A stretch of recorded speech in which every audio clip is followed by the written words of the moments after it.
ದ್ವಿತೀಯ PUC ಅರ್ಥಶಾಸ್ತ್ರ ಕನ್ನಡ ಮತ್ತು ಇಂಗ್ಲೀಷ್ ಮೀಡಿಯಂ, ಈಗಲೇ ಹೇಳ್ತಾ ಇದ್ದೇನೆ, ಕನ್ನಡ ಮತ್ತು ಇಂಗ್ಲೀಷ್ ಮೀಡಿಯಂ ವಿದ್ಯಾರ್ಥಿಗಳಿಗೆ ನಾನಿಲ್ಲಿ 2 ಅಂಕದ ಬಹು ನಿರೀಕ್ಷಿತ ಪ್ರಶ್ನೆಯನ್ನು ಕೊಡ್ತಾ ಇದ್ದೇನೆ. ದಯವಿಟ್ಟು ವಿಡಿಯೋನ ಕೊನೆ ತನಕ ನೋಡಿ, ತುಂಬ ಹೆಲ್ಪ್ ಆಗುತ್ತೆ.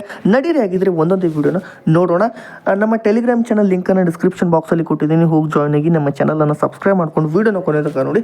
ಇದರ ಬೆನಿಫಿಟನ್ನು ತಗೊಳ್ಳಿ, ಕ್ವಶನ್ಸನ್ನು ನೀವು ಓದ್ಕೊಳ್ಬೇಕಾಗುತ್ತೆ. ಹಾಗಿದ್ರೆ ಒಂದು ಆರ್ಥಿಕತೆಯ ಕೇಂದ್ರೀಯ ಸಮಸ್ಯೆಗಳನ್ನು ತಿಳಿಸಿ.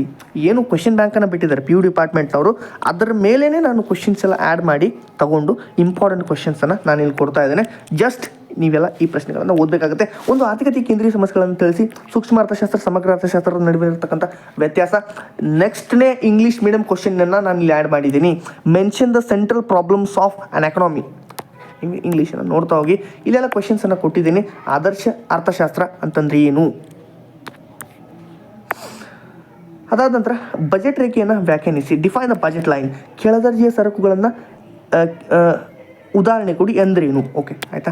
ಅದಾದ ನಂತರ ಗಿಫನ್ ಸರಕು ಅಂತಂದ್ರೇನು? ಬೇಡಿಕೆ ಬೆಲೆ ಸ್ಥಿತಿಸ್ಥಾಪಕತ್ವ ಅಂದ್ರೇನು? ಅದರ ಸೂತ್ರ ಬರೆಯಿರಿ. ಉತ್ಪಾದನಾ ಬಿಂಬಕವನ್ನು ಬರೆಯಿರಿ. ಸರಾಸರಿ ಉತ್ಪನ್ನ, ಸೀಮಾಂತ ಉತ್ಪನ್ನದ ಅರ್ಥ ನೀಡಿ. ಸರಾಸರಿ ವರಮಾನ ಮತ್ತು ಸೀಮಾಂತ ವರಮಾನದ ಅರ್ಥವನ್ನು ಕೊಡಿ. Average revenue, marginal revenue. State the meaning of average revenue and marginal revenue. Next ಸೀಮಾಂತ ವೆಚ್ಚ, ಮಾರ್ಜಿನಲ್ ಕಾಸ್ಟ್ ಅಂದ್ರೇನು? What is the marginal cost? ಎಲ್ಲ ಇಂಗ್ಲೀಷ್ ಮೀಡಿಯಮ್ಗೂ ಕೊಟ್ಟುಬಿಟ್ಟಿದ್ದೀನಿ. ಸ್ಥಗಿತತೆಯ ಬಿಂದು ಅಂದ್ರೇನು? What is the shut down point? ಬೆಲೆ ಸೀಲಿಂಗ್ ಅಂದ್ರೇನು? ಅದ ಬೆಲೆ ಮಹಡಿಯನ್ನು ವಿವರಿಸಿ ಅಂತ ಇದೆ, ವ್ಯಾಖ್ಯಾನಿಸಿ ಅಂತ ಇದೆ. ನೆಕ್ಸ್ಟ್ ಪರಿಪೂರ್ಣ ಸ್ಪರ್ಧೆ ಅಥವಾ ಪೈಪೋಟಿ ಆಗಬೇಕಾಗಿತ್ತು. ಪೈಪೋಟಿ ಅಂತಂದ್ರೆ ಪರಿಪೂರ್ಣ ಸ್ಪರ್ಧೆ, ಎರಡು ಒಂದೇ. ಅಂದ್ರೇನು? ಏಕಸ್ವಾಮ್ಯ ಸ್ಪರ್ಧೆ, ಏಕಸ್ವಾಮ್ಯ ಪೈಪೋಟಿ ಅಂತಂದ್ರೇನು? ಓಕೆ, ಇವೆಲ್ಲ ಕ್ವಶನ್ಸನ್ನು ನಾನು ಕೊಟ್ಟಿದ್ದೀನಿ. ವ್ಯಾಪಾರ ಬಾಕಿ ಅಂದ್ರೇನು? ಪುಕ್ಕಟಿ ಸವಾರ ಅಂದ್ರೇನು? ಯಾರು ಪುಕ್ಕಟಿ ಸವಾರ? ಯಾರು? Free Riders. Who are the free Riders? ಸಾರ್ವಜನಿಕ ಒದಗಣೆ ಮತ್ತು ಸಾರ್ವಜನಿಕ ಉತ್ಪಾದನೆ ನಡುವಿನ ವ್ಯತ್ಯಾಸವನ್ನು ಬರೆಯಿರಿ. ಉಳಿತಾಯ ಮುಂಗಡ ಪತ್ರ, ಕೊರತೆ ಮುಂಗಡ ಪತ್ರದ ನಡುವಿನ ವ್ಯತ್ಯಾಸ. ಮಾರುಕಟ್ಟೆ ಸಮತೋಲನವನ್ನು ವ್ಯಾಖ್ಯಾನಿಸಿ. ಉತ್ಪಾದನಾಂಗಗಳು ಮತ್ತು ಅದರ ಪ್ರತಿಫಲಗಳು ಬರೀಬೇಕಾಗುತ್ತೆ.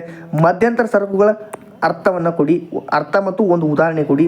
ದಾಸ್ತಾನು ಮತ್ತು ಹರಿವಿನ ನಡುವಿನ ವ್ಯತ್ಯಾಸಗಳನ್ನು ತಿಳಿಸಿ.